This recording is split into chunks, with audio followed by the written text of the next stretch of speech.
Saya dibilang apa itu? Presiden boneka, saya dikendalikan oleh Pak Jokowi. Seolah Pak Jokowi tiap malam telepon saya. Masalah ijazah dipersoalkan. Nanti ijazah saya ditanya-tanya. Ini ada wartawan banyak ya. Bukan, sudah. Bukan karena Mas Gibran ada di sebelah saya, bukan. Ini objektif. Ini salah satu hasil daripada kepemimpinan dan manajemen Pak Jokowi. Mungkin pengalaman beliau sebagai wali kota membuat beliau ngerti bagaimana memanage inflasi yang mungkin nggak ada di buku. Tidak sedikit jasanya Pak Jokowi sebagai presiden. Benar Menteri Pertanian? Saya ketemu Saudara Amran, saya lihat bahwa ini masuk akal. Dan beliau pernah jadi Menteri Pertanian, beliau pernah mencapai suatu pada saya datang ke Presiden Jokowi, Bapak Presiden, karena Kementerian Pertanian kosong, saya usulkan Saudara Amran Sulaiman, Menteri Bapak Kabinet pertama. Mungkin Pak Jokowi terkesan juga sama saya, kan? Ini Menteri Pertahanan kok mengusulkan Menteri Pertanian. Menteri Pertahanan waktu itu, ya kan, terpilih sebagai presiden yang akan datang waktu itu. Iya kan? Jadi saya berkepentingan. Ini saya salah. Pak Jokowi dalam hati Pak Jokowi berpikir pasti begini. Nanti Mas Gibran tanya beliau, tanya Bapak. Akhirnya Pak Jokowi terima, beliau dilantik, dan kita lihat masalah, beliau lihat masalah, kita datang lagi ke Pak Jokowi minta dana tambahan untuk apa? Mengatasi kekeringan. Dan cara mengatasi kekeringannya apa? Sangat sederhana. Ternyata Menteri Pertanian mengatakan, Pak, ini kalau tidak ada air kita nggak bisa. Setengah mati waktu itu. Sudah dapat itu, saya nggak tahu Menteri Pertanian silapnya kayak apa, ya kan? Uang-uang dari mana beliau alihkan? Kita berhasil datangkan sekian puluh ribu pompa. Yang pasang siapa? Subscribe Berita Surakarta.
Bismillahirrahmanirrahim. Assalamualaikum warahmatullahi wabarakatuh. Selamat sore. Salam sejahtera bagi kita sekalian. Shalom, salve, Om Swastiastu, Namo Buddhaya, salam kebajikan. Yang saya hormati Saudara Wakil Presiden, Saudara Gibran Rakabuming Raka, para Menteri Koordinator, para Menteri, para Kepala Badan, Ketua Dewan Ekonomi Nasional, Jaksa Agung, Kepala BIN, Kapolri, Panglima TNI, dan para penasihat khusus Presiden yang saya hormati. Para Wakil Menteri, Wakil Kepala Badan, dan para utusan khusus Presiden, seluruh anggota Merah Putih yang saya hormati dan yang saya banggakan.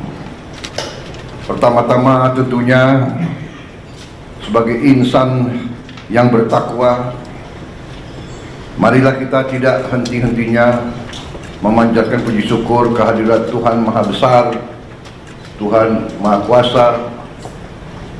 Bagi umat Islam, Allah Subhanahu wa Ta'ala, kita masih diberi karunia, masih diberi kesehatan, kita dapat berkumpul hari ini untuk melaksanakan sidang kabinet paripurna dari Kabinet Merah Putih, sidang paripurna yang ke-6 dalam 6 bulan pertama masa pemerintahan kita. Baru saja kita melewati tonggak 6 bulan pertama. Bisa dikatakan ini adalah semester pertama pemerintahan kita. Dan sekarang tibanya kita melihat rapor kita. Apakah merah atau memuaskan atau cukup memuaskan atau sangat memuaskan. Kalau kita lihat secara objektif, saya mau katakan bahwa dalam 6 bulan kita memerintah, kita telah mencapai hal-hal yang cukup berarti, hal-hal yang bersifat fundamental, memperkuat landasan kebangkitan kita sebagai bangsa. Kita telah menghasilkan 28 kebijakan baru. Kebijakan-kebijakan tersebut yang berhubungan langsung dengan hajat hidup rakyat kita.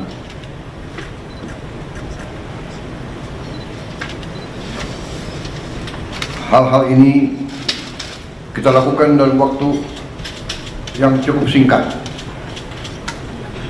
yang tidak diperkirakan bahwa kita mampu mencapai itu dalam waktu yang singkat.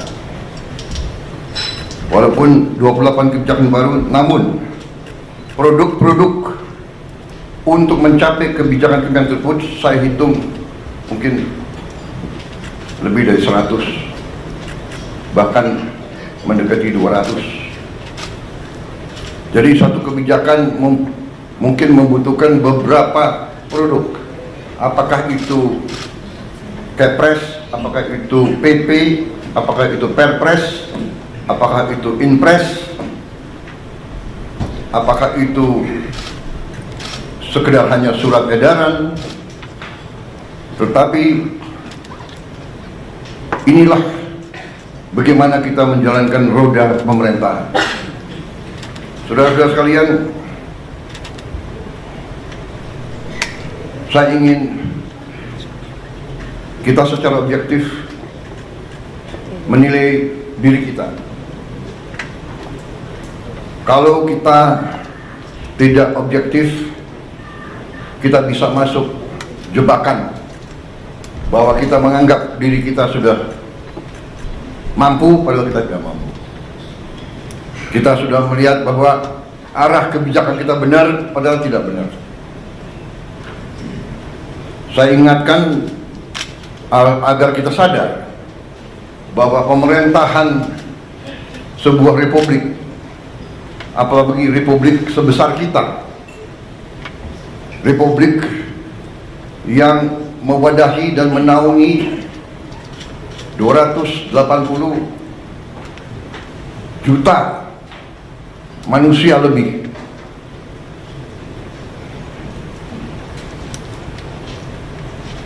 tidak bisa sembarangan. Bisa diibaratkan sebuah pendulum di atas bergerak sedikit, tapi pendulum yang di bawah bergeraknya sangat lebar.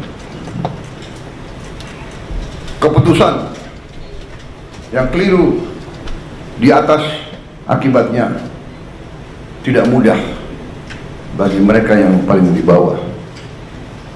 Kita harus ingat juga azimut sebuah kompas.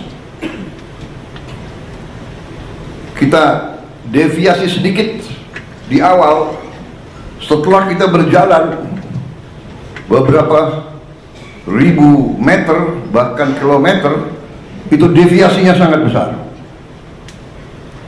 Di awal deviasi kita 1 derajat, di ujungnya sudah menyimpang jauh sekali. Saudara-saudara, dalam memerintah, saya ingatkan kepada kita sekalian bahwa sumber kekuasaan kita, sumber wewenang kita adalah Undang-Undang Dasar Negara Republik Indonesia tahun 1945. Kita sering mengucap itu, kita sering menyatakan bahwa Pancasila adalah dasar negara dan kita selalu mengacu pada itu. Tapi marilah kita jujur kepada diri kita sendiri. Apakah kita benar-benar sudah menggunakan Pancasila dan Undang-Undang Dasar 1945 dengan sebenar-benarnya atau tidak? Karena menurut pendapat saya, Undang-Undang Dasar kita, Undang-Undang Dasar 1945, sungguh suatu produk yang luar biasa. Tetapi sebagaimana saya katakan, menurut pendapat saya, elit bangsa telah sadar atau tidak sadar deviasi daripada Undang-Undang Dasar 45.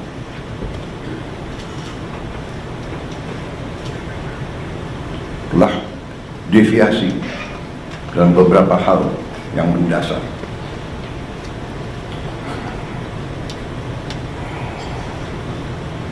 Kalau kita deviasi yang saya katakan, di awal penyimpangannya sedikit, di ujungnya penyimpangannya besar.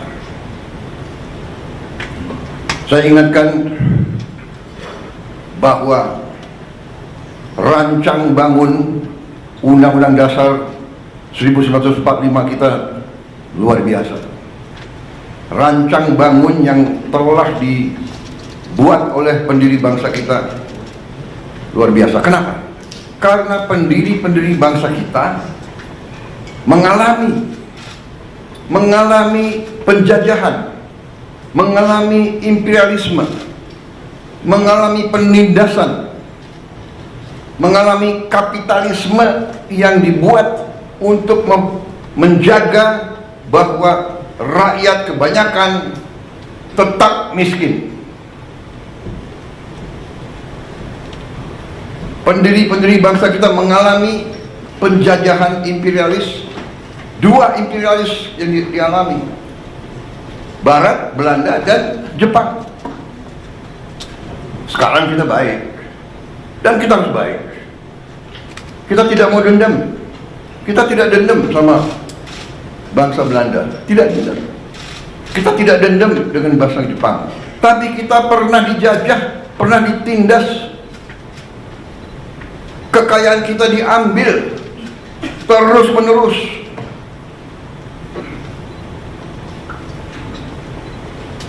Rakyat yang banyak dipertahankan agar tidak menikmati pendidikan, agar tidak boleh ikut dalam perdagangan.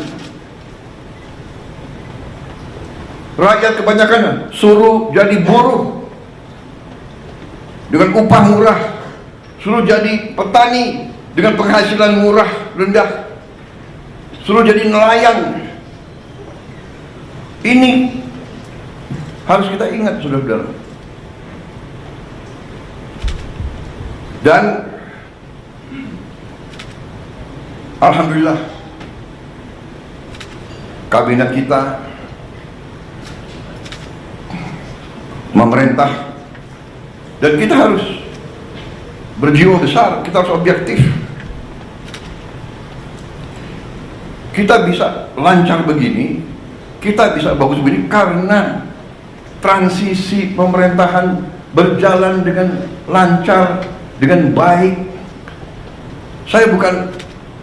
Saya dibilang apa itu? Presiden boneka. Saya dikendalikan oleh Pak Jokowi. Ya, kan? Seolah Pak Jokowi tiap malam telepon saya. Saya katakan itu tidak benar. Bahwa kita konsultasi, iya, itu seorang pemimpin yang bijak, yang konsultasi, minta pendapat, minta saran. Beliau 10 tahun berkuasa. Saya menghadap beliau, nggak ada masalah. Saya menghadap Pak SBY, tidak ada masalah. Saya menghadap Ibu Mega, tidak ada masalah. Kalau bisa menghadap Gus Dur, nggak bisa. Bisa menghadap Pak Harto, iya kan? Menghadap Bung Karno kalau bisa. Loh, minta pandangan, minta saran. Pak Jokowi berhasil 10 tahun, orang suka tidak suka. Masalah ijazah dipersoalkan. Nanti ijazah saya ditanya-tanya. Iya kan? Ini ada wartawan banyak ya. Bukan, saudara-saudara ya.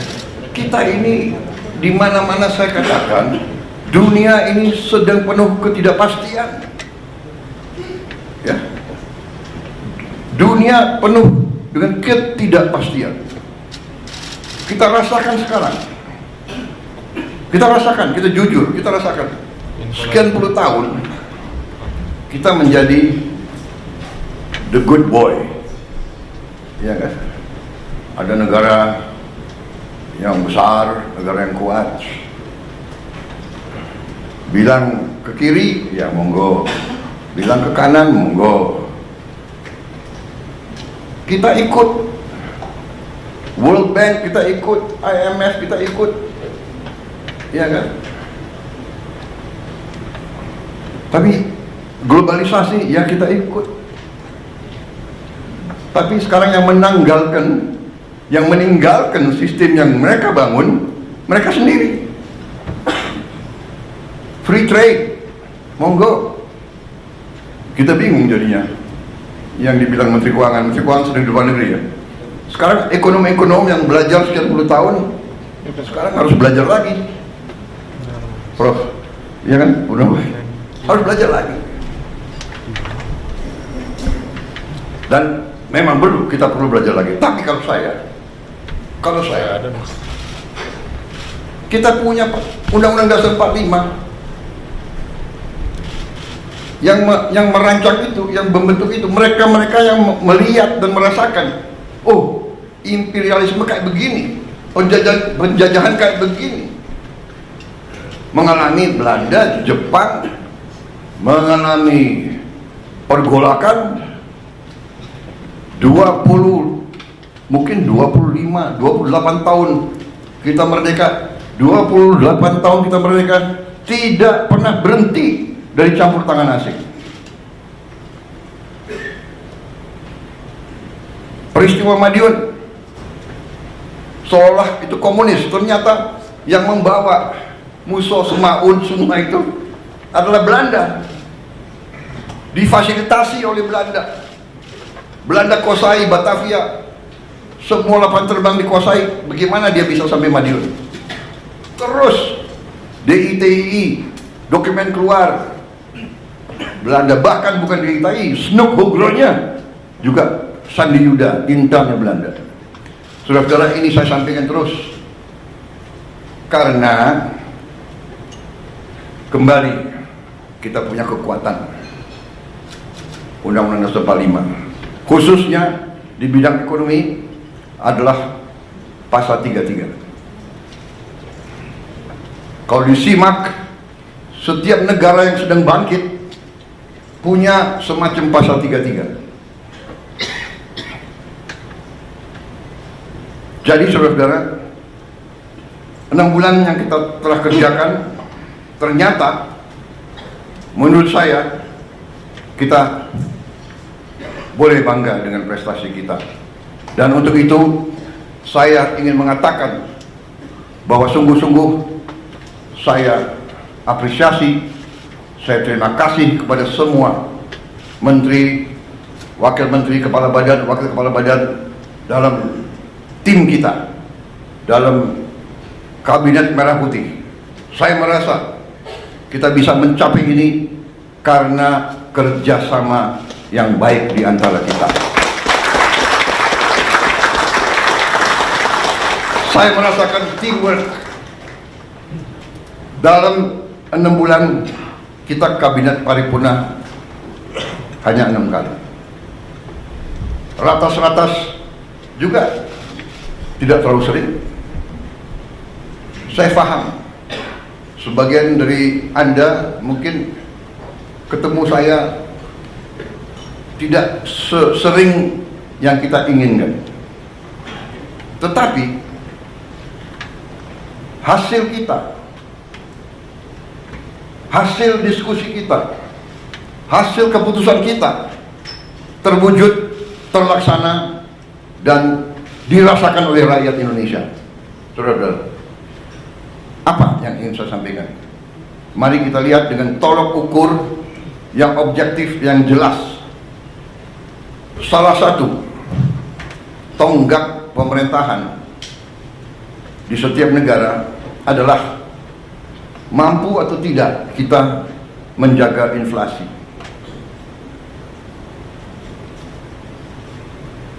Inflasi kita salah satu terendah di dunia, mungkin di antara 5 negara yang terendah di dunia. Mungkin inflasi yang lebih rendah dari kita mungkin Tiongkok, Mendagri. Ini prestasi, dan saya harus katakan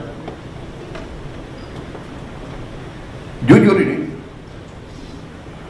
bukan karena Mas Gibran ada di sebelah saya, bukan. Ini objektif, ini salah satu hasil daripada kepemimpinan dan manajemen Pak Jokowi. Mungkin pengalaman beliau sebagai wali kota membuat beliau ngerti bagaimana memanage inflasi yang mungkin nggak ada di buku, nggak diajarkan di Harvard atau di MIT. Ada lulusan Harvard nggak di sini? Saya tidak. Saya sangat kagum sama Harvard. Saya ingin masuk dulu, nggak bisa masuk. Bisa masuknya ke toko bukunya aja. Yang penting Harvard. Wih, ini kebablasan nih, kok wartawan terus di sini. Tapi kita demokratis ya. Coba angkat tangan yang mengizinkan wartawan tambah 5 menit di sini. Angkat tangan. Oke. Demokrasi, Anda boleh di sini 5 menit lagi. Nggak apa-apa, karena ini sesuatu yang baik ya. Bahwa saya sebagai, bisa dikatakan saya adalah di sini apa ya, sebagai manajer tim ya. Loh, kalau tim saya berhasil ya saya harus muji dong. Benar nggak? Nggak apa-apa. Saya merasa teamwork kita bagus. Saya merasa garis yang kita tentukan terwujud di lapangan. Inflasi terwujud. Banyak negara mau belajar bagaimana mengendalikan inflasi dari kita. Mendagri gak usah diceritain deh. Iya dong. Apa itu? Rahasia dapur jangan dibuka semua, kecuali kawan. Kalau kawan mau belajar boleh. Saudara-saudara, yang kedua, tolok ukur yang bisa dirasakan, yang saya rasakan juga.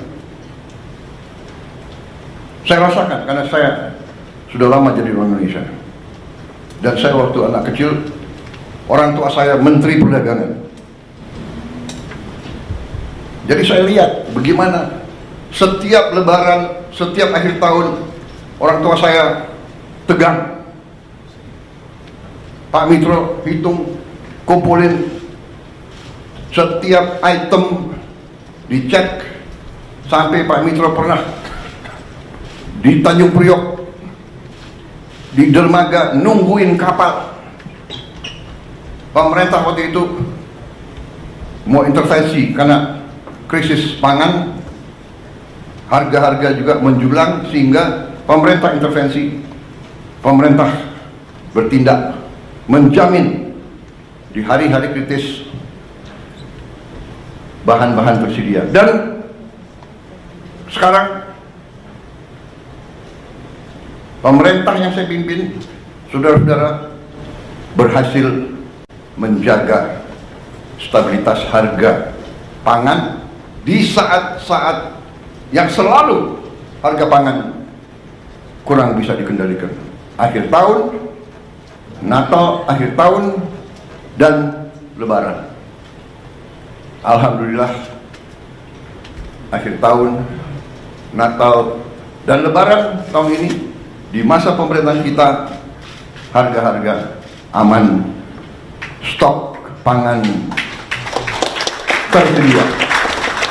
Ini pekerjaan saudara-saudara sekalian. Yang di lapangan kalian, yang ngecek harga kalian. Mudik berjalan dengan lancar. Saya dapat laporan mudik kita adalah sekarang terbaik sepanjang sejarah. Angka kecelakaan terendah sepanjang sejarah, turun 30%. Dan meningkat yang mudik, lebih besar dari tahun yang lalu. Ada kelompok-kelompok negatif ya, oh mudiknya berkurang. Kalau lancar dibilang mudiknya berkurang. Tidak, lancar karena pengendaliannya lancar. Dan ada keberanian ambil keputusan oleh menteri-menteri kita, oleh Kapolri, oleh Panglima TNI, oleh Menteri Perhubungan, memberi saran kepada saya, Pak, bisa nggak kita laksanakan work from everywhere? Ini baru juga ini saya kira. Di dunia ada work from everywhere. Orang Indonesia kalau kreatif boleh juga. Jadi mereka pulang sudah jauh sebelum libur. Kalau itu Indonesia semangat itu. Pulang sebelum libur.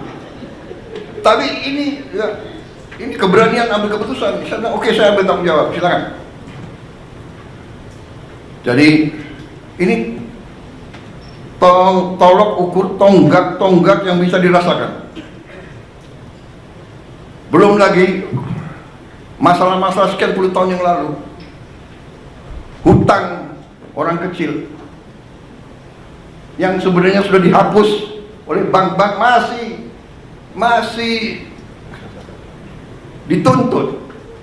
Jutaan petani kita, jutaan rakyat kecil kita tidak bisa pinjam lagi, terpaksa dia pinjam dari rentenir, dari pinjol, pinjaman online, rentenir yang gila, bunganya harian, luar biasa. Kita hapus, kita ambil tindakan-tindakan yang harus kita ambil dengan beberapa risiko, tetap dalam kerangka pengendalian APBN yang prudent. Kita disiplin kepada diri kita sendiri. Kita menjaga bahwa kita pelihara defisit kita tetap 2,5% dari GDP kita.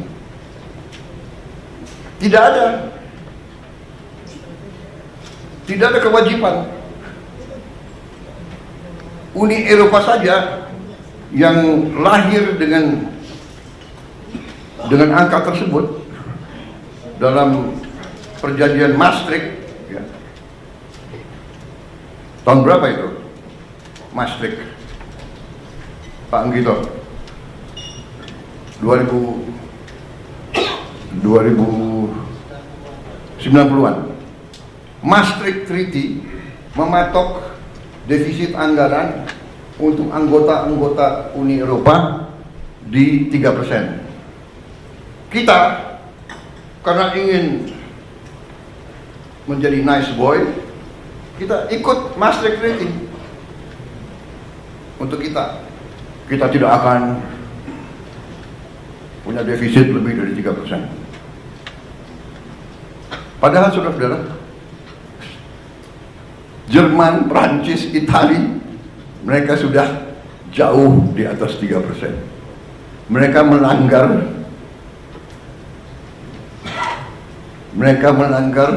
standar yang mereka lakukan sendiri. Indonesia masih menjaga di bawah 3%. Karena itu hutang kita termasuk, ya, perbandingan hutang kita terhadap GDP kita termasuk salah satu terendah di dunia. Saudara-saudara, pengendalian manajemen perekonomian kita cukup prudent, cukup hati-hati. Dalam kehati-hatian itu, salah satu juga yang kita bisa dan boleh bangga adalah kita melaksanakan penghematan besar-besaran. Penghematan besar-besaran inilah yang memungkinkan kita melaksanakan program-program yang strategis. Yang pertama, saya juga sampaikan penghargaan saya bahwa kita mampu menggelar roll out program makan bergizi gratis kita. Tanggal 6 Januari di roll out dan terus menerus dilaksanakan kayak di belakang dengan kehati-hatian, tahap demi tahap,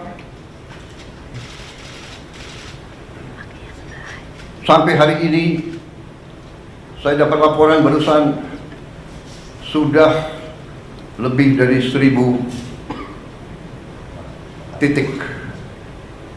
1.000 berapa? 1.286 yang total penerima makan bergizi sekarang sudah di atas 3 juta. 3,4 juta di awal Mei, dan diperkirakan akhir Mei akan mencapai 4 juta, dan di akhir Juni akan mencapai 6 juta, dan di akhir Juli akan mencapai 22 juta. Akhir Agustus 22 juta. Sehingga di akhir November 2025 akan mencapai 82,9 juta penerima manfaat. Ini dari segi manajemen fisik, ini adalah upaya yang luar biasa. Kita selenggarakan catering untuk acara perkawinan yang tamunya 3.000 orang aja, ya kan? Setengah mati itu catering, benar gak? Dan tidak sering bahwa catering itu ada yang keracunan.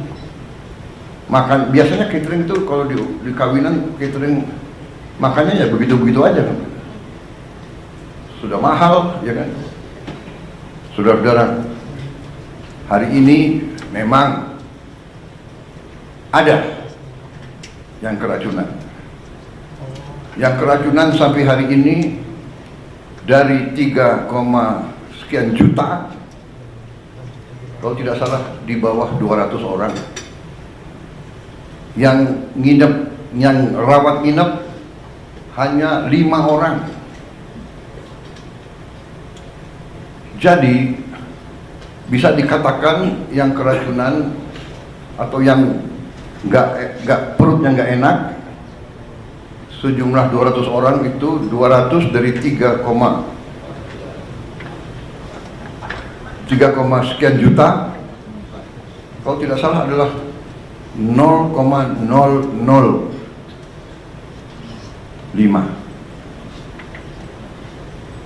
Berarti keberhasilannya adalah 99,99%.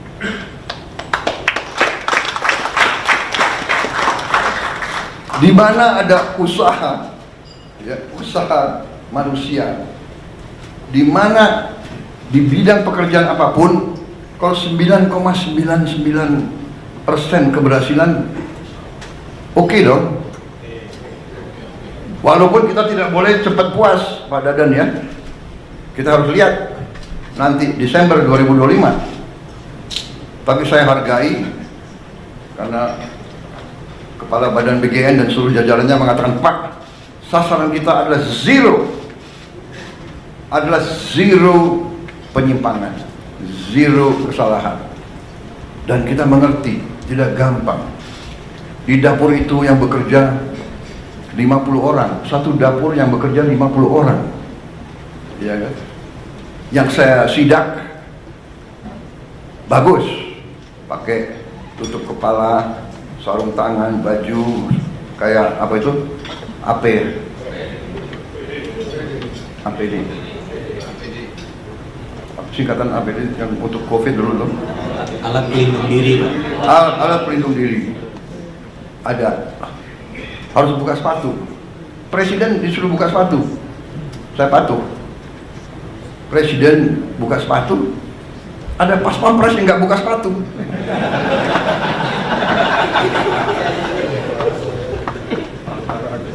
Dia semangat harus menjaga. Masa ada pas pampres lari-lari nggak pakai sepatu? Ya tapi di dapur ya buka sepatu, ya kan? Sama kita masuk ICU, nggak ada alasan masuk ICU buka sepatu. Tapi maksud saya adalah ini adalah sesuatu prestasi. Saya sendiri terus begini. Jadi makan bergizi digelar, yang orang tidak mengira, banyak yang tidak mengira, banyak yang nyinyir, banyak mengatakan impossible. Nah itulah kita buktikan dengan niat baik, dengan tekad, dengan menggunakan rumus-rumus yang benar.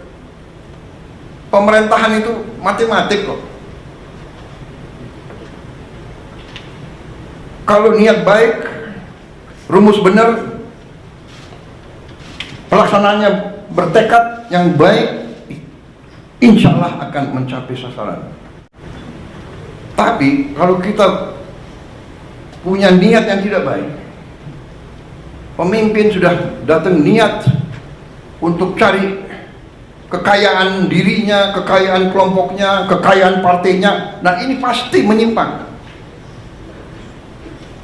Sudah pasti. Tidak usah orang pinter untuk menilai seperti itu. Makanya saya terima kasih. Ini sesuatu yang objektif. Makan bergizi berjalan. Apakah ada kekurangan? Ada. Dan kekurangannya itu juga karena juga adat istiadat budaya kita juga. Saya masuk satu ruangan anak-anak 30 orang, yang 20 mau pakai sendok, ada 10 yang nggak mau pakai sendok. Ya, tidak salah dia terbiasa makan tidak pakai sendok, tapi kita mendidik dia, kita mengajarkan dia cuci tangan. Jadi bisa saja yang keracunan adalah hal-hal seperti itu, hal-hal sepele tapi mendasar, dan mungkin gurunya ya sayang sama anak-anaknya, dan mungkin juga dalam paket itu kepala BGN dalam opreng yang diberikan mungkin tidak ada sendoknya, bener kan? Nah, jadi inisiatif orang tua membekali sendok. Nah ini mungkin harus disosialisasikan ya kan? Atau memang kita bisa cari sendok-sendok yang tidak terlalu mahal, ya kan? Yang kedua juga yang saya lihat pelaksanaan dari BGN yang juga terpengaruhi oleh adat istiadat atau kebiasaan. Selain tadi ada yang anak-anak yang malas cuci tangan, ya kan, tidak mau pakai sendok, ya kan. Ada juga, maaf, yang nggak biasa dengan makanan-makanan. Sebagai contoh, ada yang pertama-tamanya kalau dikasih susu dia nggak cocok kasih susu karena dia tidak pernah minum susu seumur hidupnya. Itu namanya lactose intolerant. Ya, tapi setelah berapa minggu, kalau pertama-tama saya kira 2 minggu pertama dia akan istilahnya akan apa? Diare. Ya kan? Karena ada wartawan saya pakai istilah yang ilmiah, diare. Kalau istilah sehari-hari apa? Sudah masalahnya itu dia nggak pernah minum susu, kita kasih susu, dia butuh waktu penyesuaian. Tapi on the whole makan bergizi ini adalah sesuatu yang menurut saya cukup membanggakan. Banyak pimpinan negara datang ke Indonesia yang dibahas antara lain makan bergizi.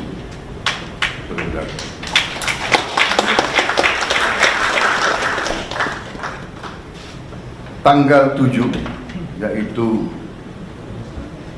lusa, tokoh dunia namanya Bill Gates akan datang ke kita, minta ketemu saya. Sudah cukup lama beliau minta ketemu, kalau tidak salah ya suratnya dari November ya, minta ketemu. Saya antara lain mau menyatakan dukungan dan penghargaan atas makan bergizi kita.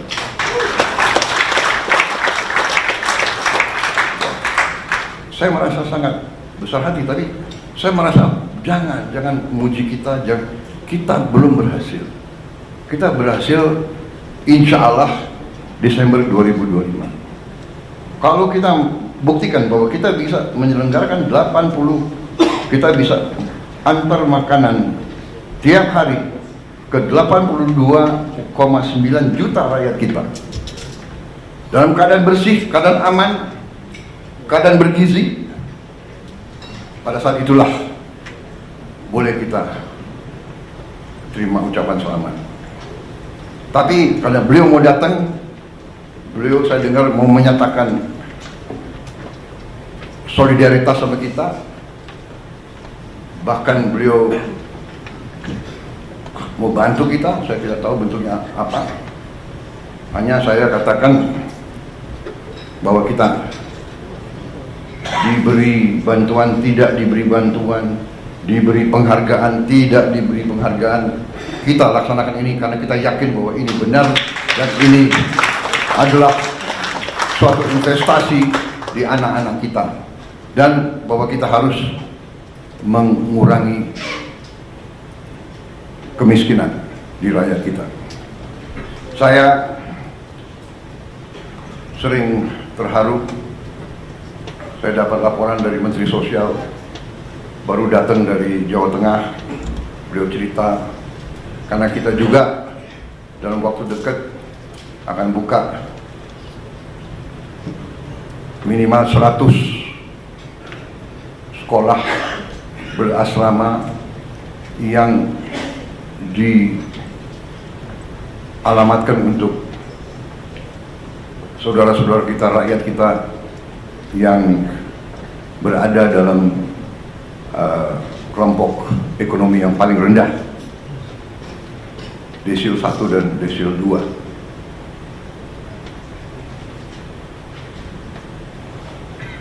Niat ini mungkin akan terwujud dalam tahun ini juga. Menteri Sosial dan Menteri Pendidikan Dasar Menengah bertekad bahwa 53 sekolah akan digelar bulan Juli ini. Bolak-balik saya katakan, jangan dipaksa, ya. Berbuat, tapi kita tidak usah ngejar tanggal. Yang penting kita berbuat. Tapi mereka yakin, mereka ingin mendapat hasil terbaik cepat. Saya silakan. Tapi ujungnya nanti saya kira ini akan sangat dirasakan oleh orang yang paling bawah. Tadi kembali kepada prestasi kita selama 6 bulan. Karena ini keputusannya memang dalam waktu 6 bulan, ya, keputusan, kebijakan, mereka sudah kerja. Dikdasmen, Mensos sudah bekerja keras, sehingga kita sudah mendapat tawaran dari bupati-bupati dan wali kota seluruh Indonesia. Lebih dari 200 bupati wali kota sudah menyiapkan lahan. Karena saya katakan, kalau Pemda siapkan lahan, kita bangun. Dan kita sudah siapkan anggaran APBN. Ternyata sambutannya lebih dari 200, ya, Mensos sudah siapkan lahan antara sekitar 5 hektar sampai 8 hektar. Lumayan. Sekolah SD, SMP, SMA 5 hektar saya kira jarang tuh di Indonesia. Saya tadinya minta 20 hektar. Maksud saya antusiasme dari bawah. Jadi Dikdasmen sama Kensos dibantu KL-KL lain merencanakan ini sudah sangat teliti sampai mereka tahu titiknya di mana. Dan ini nanti sekolah-sekolah ini di titik kantong-kantong kemiskinan yang paling susah, paling miskin, itu kita dirikan. Mereka sudah sampai demikian, mereka sudah tentukan, persiapannya sudah cukup matang. Ini saya kira akan dimatangkan 2-3 minggu lagi dan akan dilaksanakan dengan baik.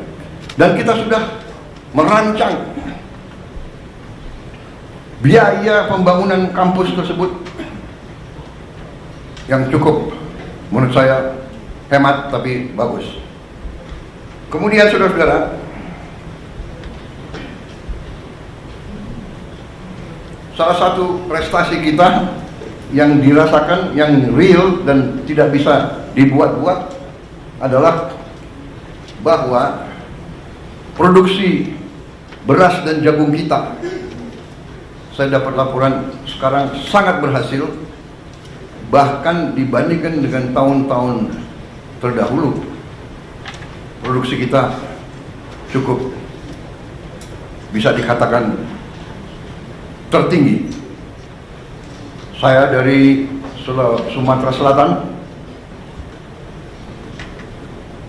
hasil di Sumatera Selatan produksi berasnya yang tiap tahun berkisar 3 juta ton, tahun ini mereka yakini akan mencapai 4 juta ton.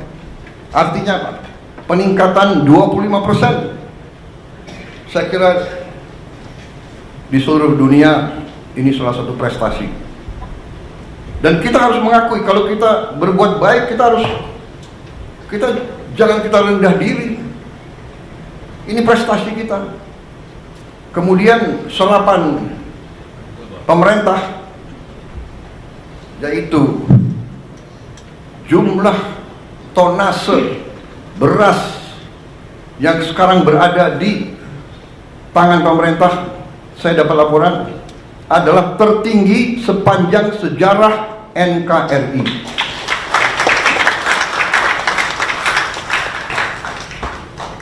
Belum pernah kita, pemerintah, menguasai, memiliki jumlah tonase beras sebesar sekarang. Saudara-saudara, ini suatu prestasi. Dan ini prestasi bukan datang begitu. Apalagi pertanian. Pertanian itu yang saya katakan tadi, azimut kompas, salah kecil akibatnya buruk. Kita tidak memperhatikan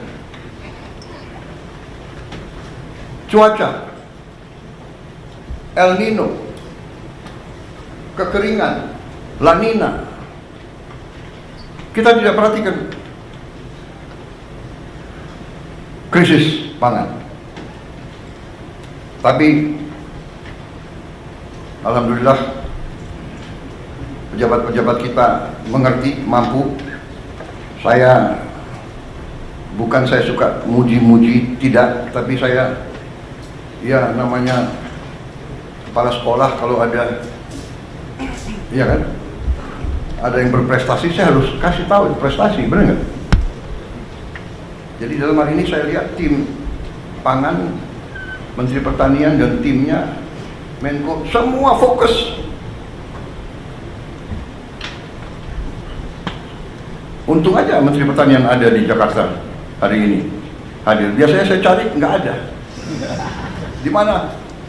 Kalimantan Barat, di mana? Jambi, di mana? Duanya, menteri dan wakil menteri, udah hitam sekali.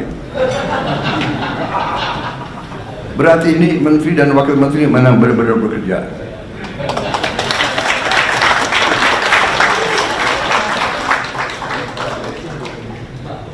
Kalau nggak hitam malah saya curiga.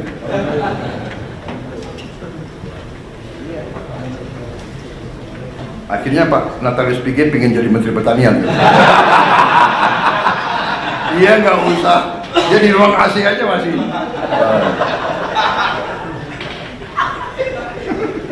Saudara-saudara, ini suatu prestasi saya. Saya merasakan karena hari ini saya terima tadi pagi, saya terima Saudara Hun Sen dari Kamboja. Dia 38 tahun jadi Perdana Menteri. Sekarang dia naik jadi Presiden Senat, ya. Dia datang, yang pertama dia bicara,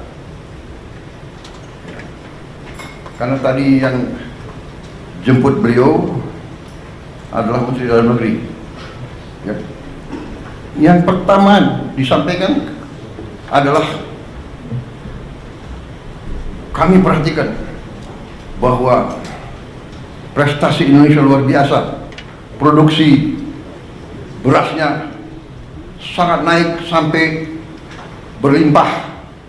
Ini akan berpengaruh kepada kita, karena biasanya Indonesia beli beras dari kita, tapi tahun ini Kamboja harus cari pasar baru karena Indonesia tidak akan impor. Benar tadi Mendagri datang ketemu saya, itu lagi yang disampaikan. Selamat, sukses, produksi saudara luar biasa. Kemudian kebijakan-kebijakan yang saudara ambil ya, menjadi perhatian. Kita sih dinilai tidak dinilai, kita hanya kerja, kita tidak mau. Tapi alhamdulillah, ya kan? Dan kita nggak boleh takut. Jadi kalau ibarat kita di kelas, di sekolah, ya kan? Kalau kita belajar benar, kita ikut ujian yang benar, nilai kita bagus, pasti ada yang nggak suka sama kita kan? Yang nggak mau belajar nggak suka sama kita, ya kan? Wah, dia mau lulus sendiri gitu. Padahal belajar, bekerja gitu. Kita tidak berbuat yang aneh-aneh, ya. Pakai logika. Jadi waktu berapa bulan yang lalu, yang saya katakan prestasi ini kita bisa surplus produksi Februari, Maret, April, Mei, yang Menteri Pertanian tidak sedikit jasanya Pak Jokowi sebagai Presiden. Benar Menteri Pertanian? Sekali lagi ini saya bukan ngolor untuk apa, ya kan? Beliau udah di Solo, ya kan? Tapi saya harus katakan, karena itu benar. Beliau masih presiden. Kebetulan Menteri Pertanian lowong, kosong kan? Iya kan? Pejabat sebelumnya ya ada masalah sedikit, kosong. Saya ketemu Saudara Amran, saya lihat bahwa ini masuk akal. Dan beliau pernah jadi Menteri Pertanian, beliau pernah mencapai suatu depan. Saya datang ke Presiden Jokowi, Bapak Presiden, karena Kementerian Pertanian kosong, saya usulkan Saudara Amran Sulaiman, Menteri Bapak Kabinet pertama. Mungkin Pak Jokowi terkesan juga sama saya kan? Ini Menteri Pertahanan kok mengusulkan Menteri Pertanian. Orang selalu tanya, apa hubungan pertahanan dan pertanian? Iya, tanpa pangan nggak ada tentara. Mau perang pakai apa? Pakai senjata, nggak ada makan, ya nggak bisa jalan prajurit itu. Dan yang kedua, Menteri Pertahanan waktu itu, ya kan, terpilih sebagai presiden yang akan datang waktu itu. Iya kan? Jadi saya berkepentingan, ini saya salah. Pak Jokowi dalam hati Pak Jokowi berpikir pasti begini. Nanti Mas Gibran tanya beliau, tanya Bapak. Ini Menhan saya kan ketua Gerindra. Kenapa nggak usulkan kader Gerindra? Nah, karena saudara-saudara, ini saya ajak. Karena kalau udah urusan negara, bangsa dan rakyat, partai harus kedua. Partai harus kedua. Saya pun dari partai-partai yang ada, saya selalu minta, Anda silakan, tapi saya minta yang saudara ajukan yang terbaik, yang capable. Konsensus kita adalah seperti itu. Benar Pak Sur? Benar Pak Ketua Golkar? Benar kan? Mas Ahaye benar? Caimin? Silakan. Tapi saya minta yang terbaik. You yakin? Saya terima. Alhamdulillah. Jadi saudara, akhirnya Pak Jokowi terima, beliau dilantik, dan kita lihat masalah, beliau lihat masalah, kita datang lagi ke Pak Jokowi. Saya ingat berapa kali saya didampingi Panglima TNI dan Kapolri. Kenapa Panglima TNI dan Kapolri ikut urus pangan? Karena pangan adalah sumber dari sebuah negara. Kalau pangan tidak aman, negara tidak aman. Dan mereka sadar kalau tidak aman, yang pusing tentara dan polisi. Saya datang didampingi Panglima TNI, Kapolri, Menteri Pertanian, Menteri Keuangan, minta dana tambahan untuk apa? Mengatasi kekeringan. Dan cara mengatasi kekeringannya apa? Sangat sederhana. Ternyata Menteri Pertanian mengatakan, Pak, ini kalau tidak ada air, kita nggak bisa. Tapi Pak, ada jalan keluar. Kenapa? Karena di Indonesia banyak sungai yang tidak pernah kering. Di Jawa Timur Kali Berantas, di Jawa Tengah Bengawan Solo, di Jawa Timur Citarum, di Jawa Barat Citarum, di Jambi, di Riau, di Sumatera Selatan, di Kalimantan, luar biasa itu sungai-sungai. Yang besar kuncinya adalah pompa. Waktu itu kita cari uang untuk 80.000 pompa yang harus kita adakan sebelum musim tanam. Ya setengah mati waktu itu. Sudah dapat itu, saya nggak tahu Menteri Pertanian silapnya kayak apa, ya kan? Uang-uang dari mana beliau alihkan? Kita berhasil datangkan sekian puluh ribu pompa. Yang pasang siapa? Yang terpaksa kita minta lagi dari TNI, dari Polri, bantu. Akhirnya alhamdulillah sekarang kita aman karena tindakan sekian bulan yang lalu, sekian tahun. Jadi sekali lagi saudara-saudara, saya mau katakan, alih kekuasaan, transisi yang baik, ya, pendahulu mendukung pengganti, serah terima yang baik, kita akan maju. Makanya saya katakan, pembangunan bangsa, perjalanan bangsa itu adalah sebuah usaha panjang. Karena itu saya mengajak kita menghadapi paradigma baru, bahwa untuk rakyat, kalau sudah kepentingan rakyat dan bangsa, semua pemimpin harus bisa kerjasama. Dan kabinet paripurna hari ini adalah di mana saya mengatakan terima kasih kepada semua anggota Kabinet Merah Putih. Kita telah buktikan 6 bulan pertama, kita buktikan kerjasama kita baik, teamwork kita baik.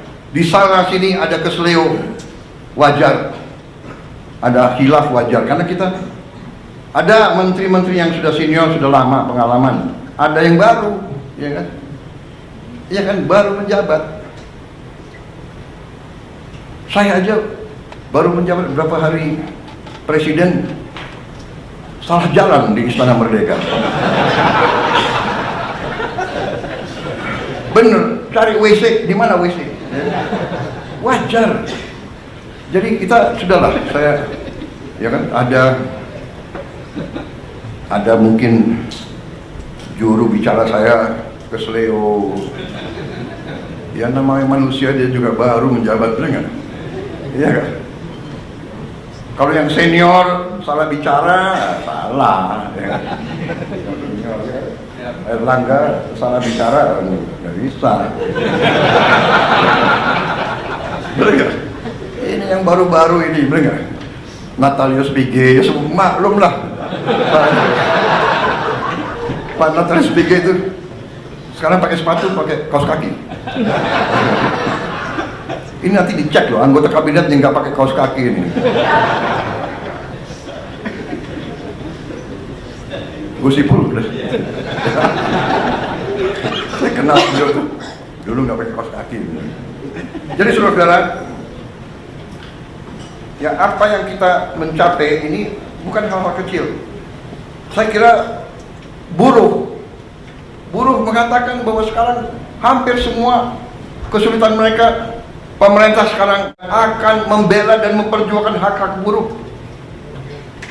Tapi saya juga ingatkan kepada buruh kita akan bela Anda, karena Anda anak-anak kami.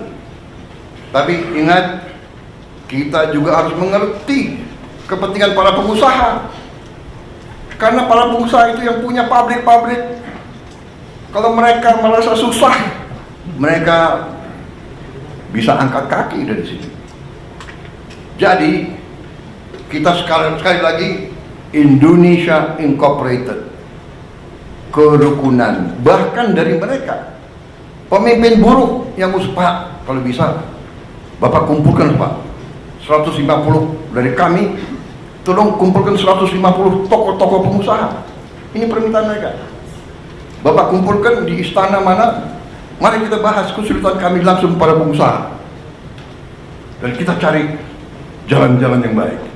Tetapi pemerintah, mulai dari Pak Jokowi dan mulai dari Pak SBY, sudah melakukan berapa tindakan dan kebijakan pro orang miskin, menurut saya yang luar biasa. Program-program yang tidak saya rubah, yang tidak saya kurangi.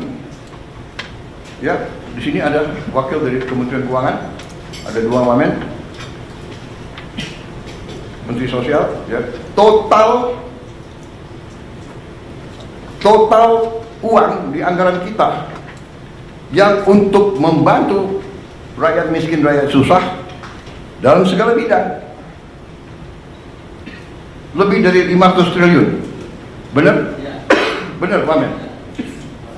500 triliun termasuk subsidi listrik. Kalau dengan subsidi listrik berapa?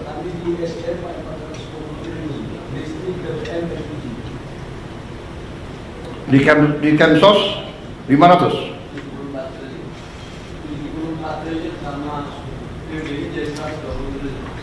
Oh, jadi termasuk ya subsidi dari energi ya. Totalnya semua 500 ya.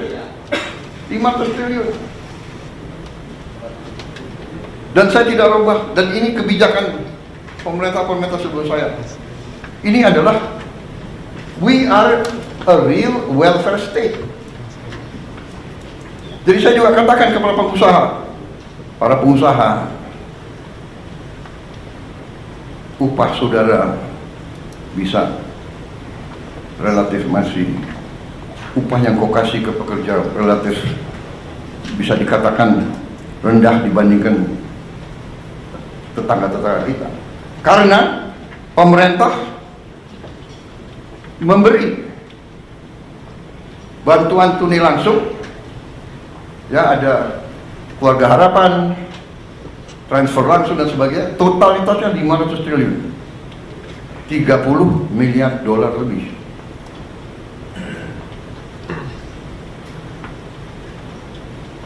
Belum makan bergizi, ini keberpihakan lagi, anaknya buruh, anaknya semua diberi makan, yang nanti akhir tahun ini jumlahnya adalah 170 triliun, berarti 10 miliar dolar lebih. Jadi yang tadi 30 miliar dolar plus 40 miliar dolar untuk membantu desil 1, 2 dan kelas menengah juga. Jadi saudara, kita terus, ratusan kebijakan kita tolong dipelajari, ya, untuk juga pertama kali kita pangkas semua sistem distribusi pupuk yang penuh dengan keruwetan, langsung dari pabrik ke kelompok tani.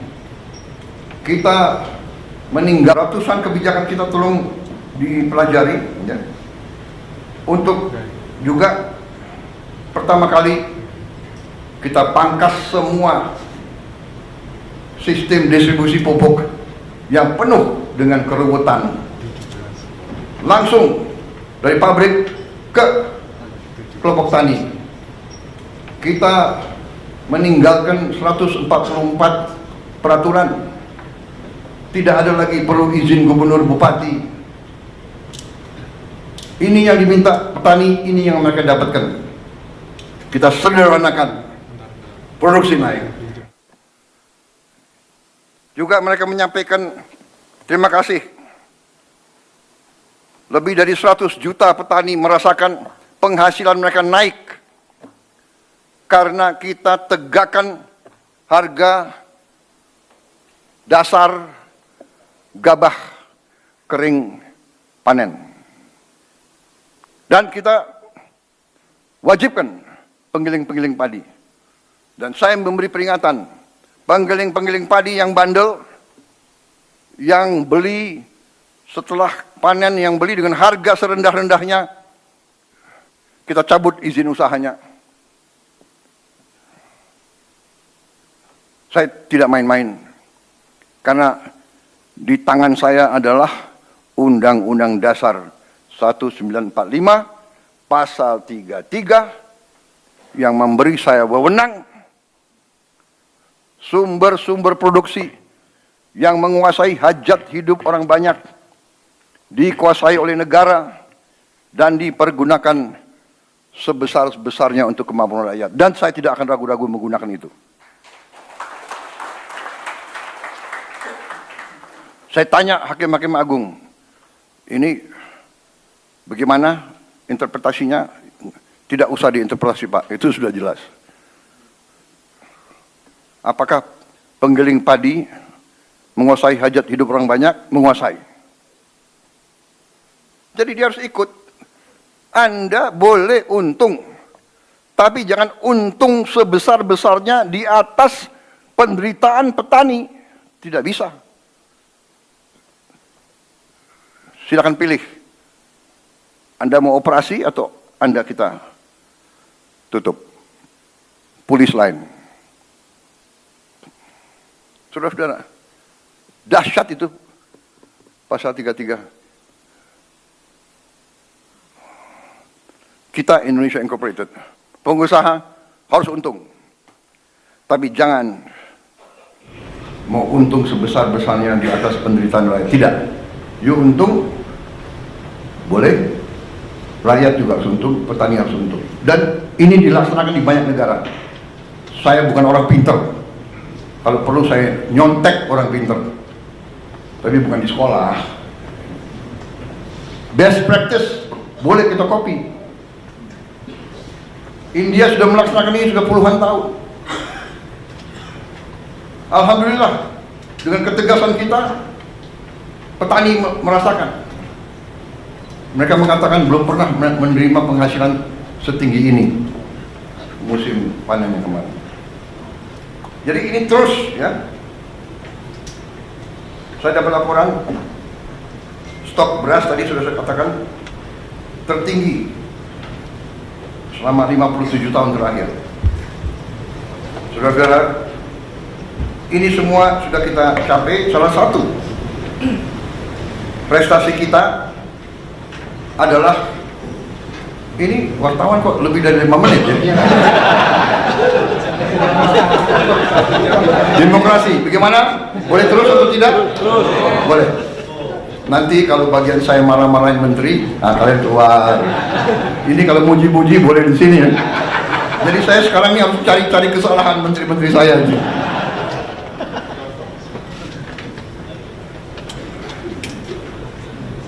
Tapi enggak, saya jujur, saya cari-cari kesalahan, mana kesalahannya.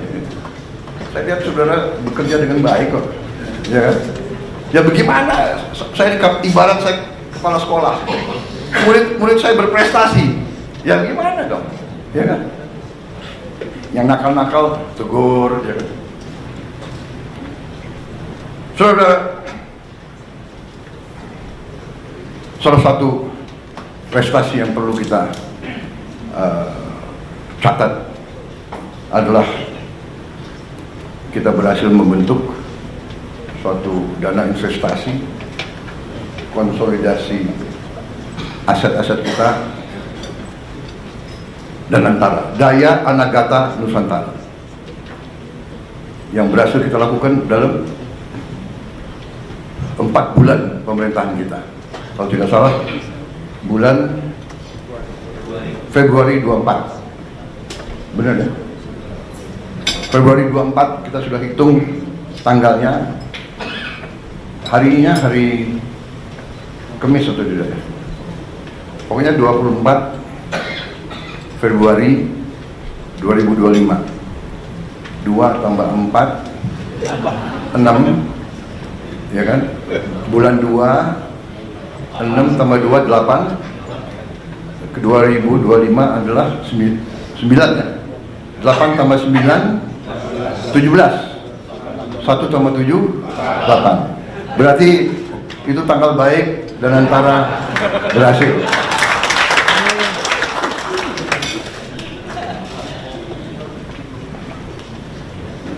Anda tahu sejarah angka 08 itu? Yang kasih angka itu Pak Luhut Panjaitan. Karena beliau komandan, saya wakil. Wah, aku komandan. 09 aku. Kok 08? Siap? Melekat terus sampai presiden harus angka 8. Saudara-saudara,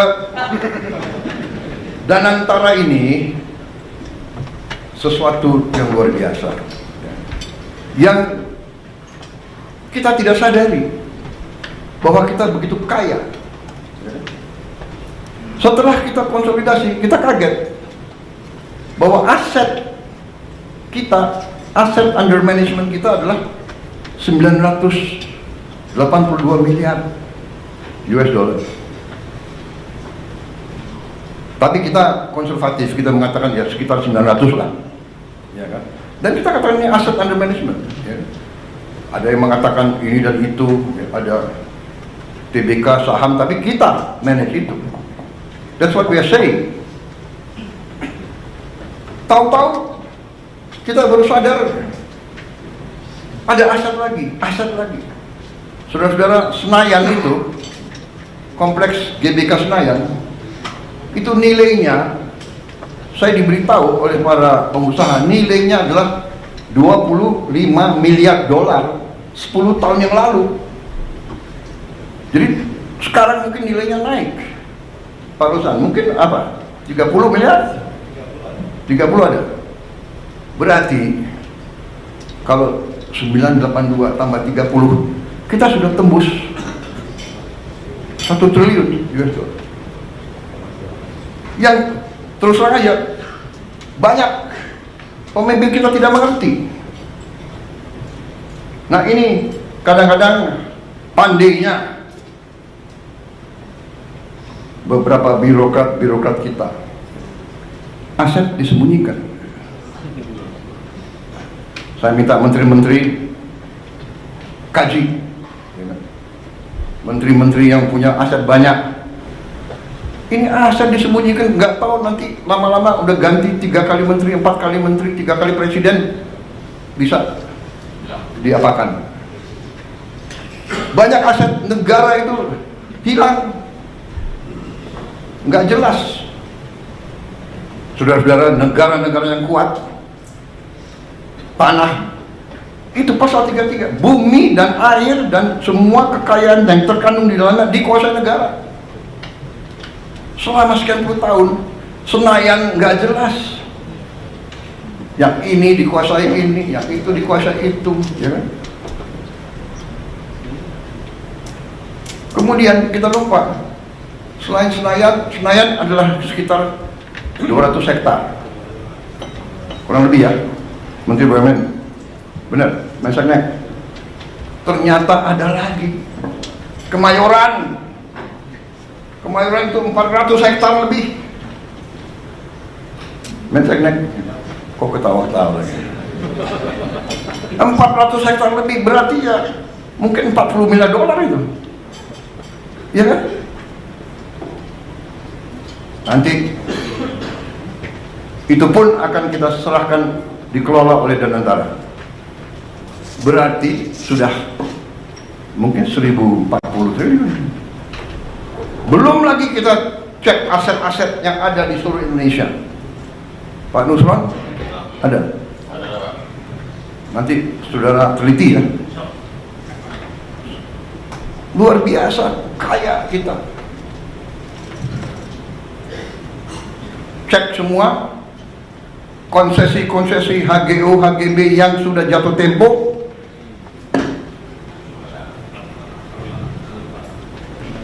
Kembali ke negara. We are very rich. Sekarang saya gagah kemana-mana tuh. Indonesia punya sovereign wealth fund. Waktu 900 miliar pun orang sudah terkagum-kagum, ya kan? Apalagi sekarang sudah 1 triliun. Disangka uang itu banyak yang kita mau bagi-bagi, padahal kita butuh mengelola dengan sebaik-baiknya. Saudara-saudara, saya kumpulkan Danantara kemarin. Terima kasih Menteri BUMN, terima kasih Ketua Danantara. 800 BUMN saya kumpulkan di Senayan. Waduh, ini ada wartawan. Baik, terima kasih wartawan.